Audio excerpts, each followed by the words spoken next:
Kalau kamu tahu sejarah Gaza, kamu akan sadar bahwa La istimewa. Nama itu sudah tak asing dalam bacaan dan telinga kita, terlebih ketika media meliput serangan Zionis di wilayah istimewa itu. Gaza bukanlah tempat Masjid Al-Aqsa berada, namun ia menyimpan kisah tersendiri dalam sejarah umat Islam secara khusus dan manusia secara umum. Baru saja Gaza naik lagi ke permukaan, setelah Zionis Israel membombardir penduduknya 3 hari. Tapi dalam 3 hari itu, ada belasan anak syahid dan ratusan luka-luka. Kali ini Israel lebih terang-terangan dalam beringasnya, tak lagi peduli pada hukum internasional.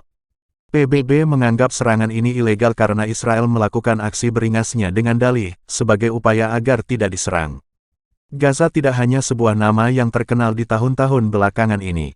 Sejak dahulu kala, ia telah punya pesona tersendiri.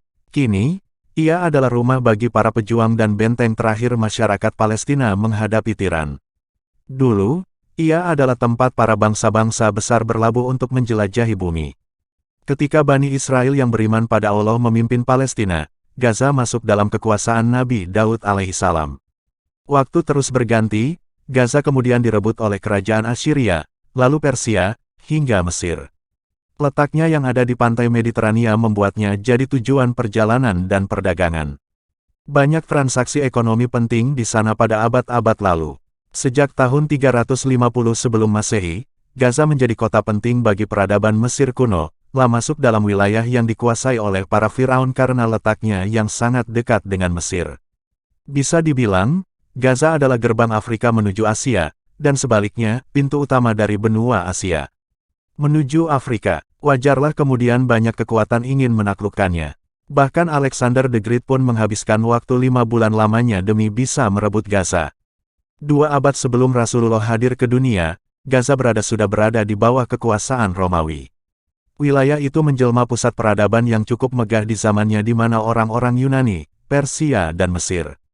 Kisah Gaza semakin lengkap ketika ia menerima predikat ini, menjadi kota pertama di Palestina yang dibebaskan oleh kaum muslimin. Gaza dipeluk oleh dakwah, pada masa Khalifah Umar Al-Faruq yang bersahaja nan gagah. Sejak Islam masuk ke Gaza, banyak ilmuwan besar lahir dari sana. Sebagian kita mungkin akan kaget ketika mengetahui bahwa ulama besar yang sangat masyhur, Imam Syafi'i rahimahullah, adalah tokoh kelahiran Gaza pada tahun 767 Masehi. Eksistensi Islam bertahan di sana selama 465 tahun, sampai kemudian pasukan salib datang dan mencengkeram Palestina selama hampir 1 abad, kemudian Gaza bebas lagi di masa Salahuddin Al-Ayyubi, rahimahullah. Peta yang dibuat oleh National Geographic pada tahun 1947. Jelas terlihat dengan tulisan besar Palestina, bukan Israel.